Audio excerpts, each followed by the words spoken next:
ஆசீர்வாதங்களா? பூமி தாங்க முடியாத ஆசீர்வாதம். ப்ரமோஷனா? ராஜ சிங்காசனம். அற்புதங்களா? இயேசு கிறிஸ்து செய்தை விட மிகப்பெரிய அற்புதங்கள். தாவீதை போல உயர்வான அரண்மனையிலே சிங்காசனத்திலே உட்கார வைக்க தேவன் உங்களை அழைக்கிறார். இயேசு கிறிஸ்து செய்ததை விட மிகப்பெரிய அற்புதங்களை செய்து அவருடைய வார்த்தையை உறுதி செய்யும்படியாக தேவன் உங்களை உருவாக்கி கொண்டிருக்கிறார்.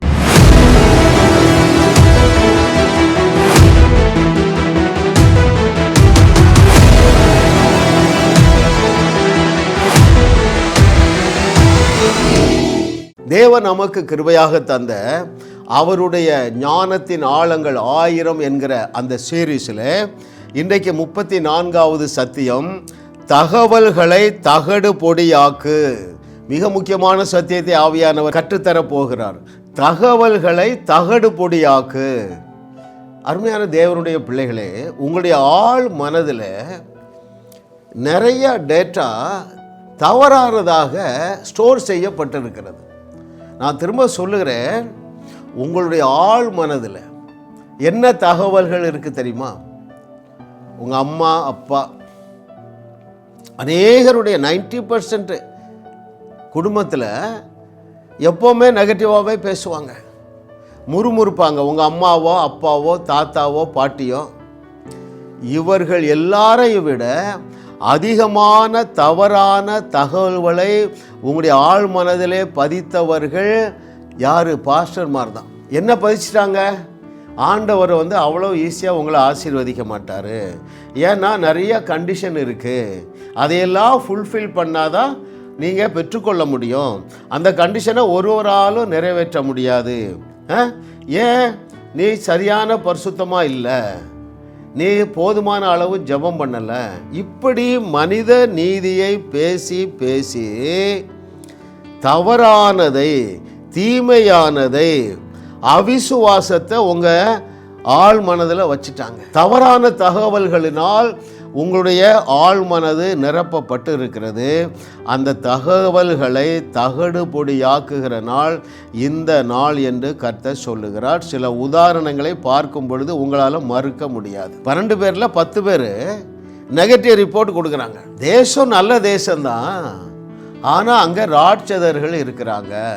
லட்சக்கணக்கானவர்கள், 20 லட்சத்தில் 19,99,998 பேர் ஆமாம் சாமி அவங்க பார்க்கவே இல்லைங்க, தகவல்லாம் வருது. அவர்கள் ராட்சதர்கள், நாம் வெட்டுக்கிளி மாதிரி இருக்கோம், நாம் இரையாயிருவோம். இந்த துர்ச்செய்தியை உள்ளே வாங்கி என்ன செஞ்சிட்டாங்க? அவிசுவாசத்தினால் நிரப்பப்பட்டிருந்தாங்க. ஆனால் வார்த்தை என்ன வந்தது?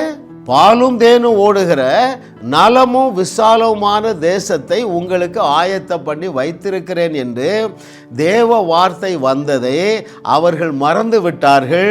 தகவல்களை, தேவனுடைய வார்த்தை இல்லை, சூழ்நிலையினால் வந்த தகவல்களினால் தங்களுடைய ஆழ் மனதை நிரப்பினார்கள். எத்தனை சதவீதம் என்றால் 99.999%. என்னுடைய செய்தியினுடைய பிரதான ஒரு பர்பஸ் எங்க? தவறான தகவல்களினால் உங்கள் மனம் நிரப்பப்பட்டு இருக்கிறதே, அந்த தகவல்களை தகடுபொடியாக்குவது. கேட்டிருக்கிற பலர் சாட்சி சொல்கிறீங்க, ஐயா குற்ற உணர்வுலாம் போயிட்டியா, பயமெல்லாம் போயிட்டியா, கவலையெல்லாம் போயிட்டியா, அடுத்த லெவல் என்னமா வந்தது, என் கடன்காரங்க காணவில்லை, அடுத்தது என்னமா ஆசீர்வாதம் பெற்றா, நல்லா நான் சமாதானமாக தூங்குறேன். எப்போ உனக்கு சமாதானம் வந்துட்டாலே எழுதியிருக்கிற எல்லாமே வந்துடும். ஏன்? நீ விசுவாசத்தில் பெருகி கொண்டே இருப்பாய். அருமையானவர்களே, ஆமாம் பாருங்கள், வார்த்தை என்ன சொல்லுன்னு பார்க்கணுங்க. தேவனுடைய வசனம் என்ன சொல்லுகிறது? தேவனுடைய வசனம் என்ன சொல்லி உங்களை அழைத்தது? வருத்தப்பட்டு பாரம் சுமக்கிறவர்களே, ரைட்? அந்த நாட்களில் எதை சுமந்து கொண்டிருந்தார்கள் இஸ்ரவேலர்கள்? யூத பாரம்பரியம், விருத்த சேதனம், பலியிடுதல், ஓய்வு நாளை ஆசரித்தல், 10 கட்டளைகள், இவைகளை சுமந்து வருத்தப்பட்டு பாரம் சுமந்து கொண்டிருக்கிறவர்களே, என்னிடத்திலே வாருங்கள், நான் உங்களுக்கு இளைப்பாறுதல் தருவேன், என் நுகம் மெதுவாயும் என் சுமை லகுவாகவும் இருக்கும் என்று சொன்னார். அப்படின்னா என்ன பொருள்? நியாயப்பிரமாணம் மாதிரி என் வழி இப்போ கஷ்டம் இல்லைப்பா, என் லகுவான வழியை உங்களுக்கு வைத்திருக்கிறேன். இதை நம்முடைய கான்டெக்ஸ்டில் பார்ப்போம். நம்முடைய கான்டெக்ஸ்ட் என்ன சொல்லுது? நீ நகை அணிந்தால் தேவன் உன் மீது கோபப்பட்டுருவார். ட்ரெஸ்ஸை மாற்றணும், வருஷத்தில் 40 நாள் உபவாசம் பண்ணணும், தேவன் கோபமாகவே இருக்கிறார். இந்த சுமையை சுமந்து கொண்டிருக்கிற அருமையான சகோதரனே சகோதரியே, நீ மனம் திரும்பு. உன்னை அழைத்த உன் நாதனாகிய இயேசு கிறிஸ்துடைய வழிகள் effortless and enjoyable and pleasant, லகுவாகவும் மெதுவாகவும். ஒரு டிரான்ஸ்லேஷன் அழகா இருக்கு பாருங்க, His ways are enjoyable and pleasant. அந்த பிளசன்ட் லைஃபுக்கு உங்களை அழைக்கிறேங்க. ஏன் துக்கத்தோடு இருக்கிறீங்க? ஏன் கவலையை சுமக்கிறீங்க? ஏன் இன்னும் கர்த்தர் நல்லவர் என்று ருசி பார்க்கவில்லை? உங்க பாஸ்டர் சொன்ன தகவல்களினால் உங்க எண்ணங்களை நிறைச்ச வச்சுட்டீங்க. 2 பேர் வந்தாங்க. தேவனுடைய வார்த்தை, எப்பா நம்மகிட்ட இந்த தேசத்தை கொடுத்தேன் என்று சொன்னவருடைய வார்த்தை அது வல்லமையாக இருக்கிறது. அவர்கள் ராட்சதர்களா? ஆமாம், ராட்சதர்கள் தான். ஆனால் நாம் அவர்களுக்கு இரையாக மாட்டோம், அவர்கள் நமக்கு இரையாவார்கள். ஏனென்றால் வாக்கு பண்ணின தேவன் அதை நிறைவேற்ற வல்லமையுள்ள தேவன் என்கிற அந்த தேவனிடத்திலிருந்து தகவல்களை பெற்றார்கள். எத்தனை பேருக்கு புரியுது அருமையானவர்களே? யோசித்து பாருங்க. அவுட் ஆஃப் 2 மில்லியன் 25 லட்சம் பேர் புறப்பட்டு வந்தாங்க. 20 வயதுக்கு குறைந்தவர்கள் எல்லாம் போய் சேர்ந்துட்டாங்க. வனாந்தரத்தில் பிறந்தவர்களும் போய் சேர்ந்துட்டாங்க. அந்த 25 லட்சத்தில் 20 லட்சம் பேர் அங்கே அடிமைத்தனத்திலிருந்து புறப்பட்டு வந்ததில் 2 பேர் தான் கானானை சுதந்திரித்தார்கள். ஐயா, அந்த கானானின் வாழ்க்கை இந்த பூமியிலே உங்களுக்கு காத்திருக்குங்க. இந்த பூமியிலே கானானின் வாழ்க்கையை நாங்கள் அனுபவித்து கொண்டு இருக்கிறோம். நல்ல தகவல் சொல்கிறோம், நல்ல செய்தி சொல்கிறோம். ஆமாம், அவருடைய வழிகள் லகுவானவைகள், அவருடைய பாதைகள் நெய்யாய் பொழிகிறதுங்க. 65 ஆண்டுகள் கர்த்தர் நல்லவர் என்று நானும் என்னுடைய குடும்பத்தாரும் ருசி பார்க்கவில்லை. கர்த்தருடைய வார்த்தையை கரெக்டாக எடுத்துட்டோம். சத்தியத்தை சரியாக அறிந்தோம். பாருங்கள், வியாதி இல்லை, வியாகுலம் இல்லை, விரக்தி இல்லை, வேற என்ன இல்லை, இருக்க வேண்டியது எல்லாம் இருக்கிறது. எதெல்லாம் இருக்கக்கூடாது எல்லாமே வெளியே போயிட்டுருங்க. அதனால தான் நான் குதூகலமாக உங்கள் மத்தியிலே நின்று பேசி கொண்டு இருக்கிறேன் அருமையானவர்களே. ஏனென்றால் நம்முடைய பாரம்பரிய தகவல்களை, பெந்தேகோஸ்தே தகவல்களை தகடு பொடியாக்கி கொண்டோம். கர்த்தரை தெய்வமாக கொண்ட நாம் பாக்கியவான்கள். அடுத்த ஒரு உதாரணம் பார்க்கும் பொழுது இன்னும் உங்களுக்கு பிரகாசம் உள்ள மனக்கண்கள் உண்டாகும். பாருங்க, சவுலுக்கு என்ன தகவல் கிடைத்தது? அவன் 9 அடி உயரம், ராட்சதன், ரொம்ப எக்ஸ்பர்ட்டு, மசில்ஸ் எல்லாம் ஸ்ட்ராங்காக இருக்கு. இந்த தகவல் அவனுடைய மனதை மூடிக்கொண்டதுனால யுத்தத்துக்கு போகவே இல்லைங்க. அந்த யுத்த களத்தில் கேம்ப் பண்ணி இருக்கிறாங்க, அவ்வளோதான். அவன் 40 நாள் சவாலிடுகிறான். என்ன தகவல் வருது? எப்பா யாராவது ஒருத்த வாங்க, நான் ஒருத்த வாரேன், நீங்கள் என்ன ஜெயித்து விட்டீர்கள் என்றால் எங்கள் சேனையே, எங்கள் தேசமே உங்களுக்கு அடிமையாகிவிடும். தகவல் வருது. யாருக்கெல்லாம் வருது? அந்த சவுலுக்கும் அவனுடைய சேனைக்கும் தகவல் வருது. அந்த தகவல்களை தகடு பொடியாக்க ஒரு ஆட்டு இடையனை தேவன் தெரிந்து கொண்டார். ஏன் சிறந்தவர்களை எடுக்கவில்லை?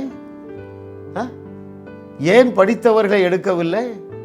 ஏன் ரொம்ப ஒழுக்கமானவர்களை எடுக்கவில்லை? It is his agenda, one of his important agenda. 1 கொரிந்தியரில் வாசித்து பாருங்க. இழிவாக எண்ணப்பட்டவர்கள், தள்ளப்பட்டவர்கள், திரும்ப திரும்ப ஃபெயிலியர் ஆனவங்க, குட் ஃபார் நத்திங். யாரு? ஆட்டிடையன். அவன் அங்கே வந்த தகவல்களை தகடுபொடியாக்கி கொண்டானே, தேவனுடைய இருதயத்திற்கு ஏற்றவன் என்று பெயர் பெற்றானே அருமையானவர்களே. ஹல்லேலூயா. ஓ thank you master for your goodness. what a loving daddy, what a loving daddy. கர்த்தரை தெய்வமாக கொண்ட நாம் பாக்கியவான்கள். ஏனென்றால் நீங்கள் சந்திக்கிற அத்தனை தகவல்களையும் தகடுபொடியாக்கி கொண்டு இருக்க தேவனுடைய ஆவியானவர் உங்களோடு பேசி கொண்டு இருக்கிறார் அருமையானவர்களே. சவுல் ஒரு இடத்துல இல்லைங்க, திரும்பவும் பாருங்க, தகவல்களின் அடிப்படையில் தான் அவன் சோர்ந்து போய் இருக்கான். தேவனால் அழைக்கப்பட்டவனா? ஆம், தேவனால் அழைக்கப்பட்டவன். தேவனால் அபிஷேகம் பெற்றவனா? தேவனால் அபிஷேகம் பெற்றவன். தேவனால் சிங்காசனத்தில் வீட்டிற்க ஏற்படுத்தி வைத்த தேவன். அதற்காகவே தேவன் தெரிந்து கொண்டார். அவனுக்குள்ள என்ன தகவல் வந்தது தெரியுமா? எப்பா, சத்துருக்கள் கடற்கரை மணலத்தனையாக இருக்கிறாங்கங்கிற தகவல் வந்த உடனே அப்போ நம்மால முடியாது அப்படின்னு வந்துட்டான். அப்படித்தானே? நான் அதை உங்களுக்கு வாசிக்கட்டுமா? 1 சாமுவேல் 13:5. பெலிஸ்தர் இஸ்ரவேலோடு யுத்தம் பண்ணும்படி 30,000 ரதங்களோடும் 6,000 குதிரை வீரரோடும் கடற்கரை மணலத்தனை ஜனங்களோடும் கூடி கொண்டு வந்து பெத்தாவேலுக்கு கிழக்கான மிக்மாசிலே பாளையம் இறங்கினார்கள். அந்த தகவல் அவனுக்கு வருது. ரைட், அவ்வளவுதான், முடிஞ்சு போச்சு. ஆனால் அருமையானவர்களே, இந்த சேனையை நீங்கள் முறியடிப்பீர்கள் என்று தேவனுடைய வார்த்தை முன்னாலே வருது. இந்த தகவலை கேள்விப்பட்டு யோனத்தான் கிளம்புனானா? எத்தனை பேர் உங்களுக்கு புரியுது அருமையானவர்களே? தகவல்களை தகடு பொடியாக்கி யோனத்தான் செய்தது என்ன தெரியுமா? தனியாக போயிட்டான். அப்பா கூட சேர்ந்தா உருப்பட மாட்டோம். அவர் குகைக்குள்ள ஒளிஞ்சு கிடக்கிறாரு. சொல்லாமலே கிளம்பிட்டாங்க. சொல்லாமலே கிளம்பிட்டான். கிளம்புனது மாத்திரம் இல்லைங்க, அவன் முழங்குறான். ஐயா, யுத்தம் துவங்குவதற்கு முன்பதாகவே வெற்றியை முழங்கினான். ஏனென்றால் அவன் அந்த பிராக்டிக்கலாக திங்க் பண்ணலை. தகவல்கள்லாம் எப்படி வரும்? பிராக்டிக்கலாக தான் இருக்கும். ஆண்டவருடைய ப்ரொமோஷன், ஆண்டவருடைய வெற்றி, ஆண்டவருடைய ஜெயமெல்லாம் எப்படி? Super natural. அவன் என்ன சொல்கிறான்? எப்பா, கடற்கரை மணலத்தனையான சத்துருக்கள் இருக்கலாம், ஆனால் அந்த அவர் அசிஸ்டண்ட்டை சொல்கிறா, ஆண்டவருக்கு இது மேட்ரே கிடையாதுங்க. சரி, என்ன சொல்கிறான்? அவன் எந்த அளவுக்கு டிக்ளேர் பண்ணுகிறான் பாருங்கள். அங்கே 1 சாமுவேல் 14:12b என்ன சொல்லுகிறான் என்றால், கர்த்தர் அவர்களை இஸ்ரவேலின் கையில் ஒப்பு கொடுத்தார் என்று சொல்லி. உலகம் தருகிற அந்த பிராக்டிக்கலான தகவல்களை ஏற்றுக்கொள்ளாதே என்று ஆவியானவர் ஓட்ட பேசுகிறார். டாக்டர் சொல்லிட்டாரு 4th stage cancer. Adyar cancer institute வந்து அழைக்கிறாங்க. ஐயா, உங்கள்கிட்ட பேசுகிறேன், சொல்லுமா, என்னம்மா? டாக்டர் தூக்கிட்டு போக சொல்லிட்டாங்க, எங்கள் அம்மாவுக்கு 5th ஸ்டேஜ் கேன்சர் ஆயிடுச்சு. ரைட்டா?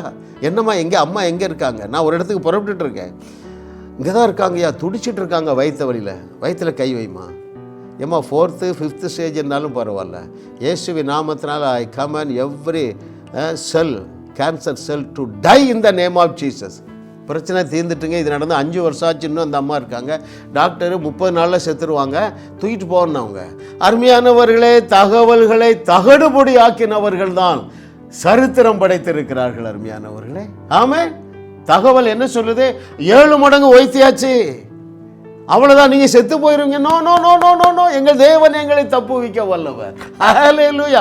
ஐயா, நம்முடைய நாதனாகிய இயேசு கிறிஸ்து தான் எல்லாத்திலையும் கம்ப்ளீட் மாடல். அவர் என்ன தகவலை தகடுபடியாக்கினாரு? எல்லாரும் பதஷ்டப்படுறான். ஐயா, ஐயரே, நாங்க சாகுறோமே, புயல் அடிக்குத, வெள்ளம் வருத. அவர் நிம்மதியா தூங்குறார். ஐயா, ஒரு வார்த்தை சொன்னா பிரச்சனை தீர்ந்துருன்னு அவருக்கு தெரியுமா? அருமையான தேவனுடைய பிள்ளைகளே, சாதாரண வாழ்க்கை வாழுவதற்காக நீங்கள் ஜாஸ் மினிஸ்ட்ரி செய்திகளை கேட்கவில்லை. தேவனுக்காக எழுந்து பிரகாசிக்க போகிறீங்க. தேவனுடைய வசனம் சொல்லுகிறதை எடுத்துக்கொள்ளுங்கள்.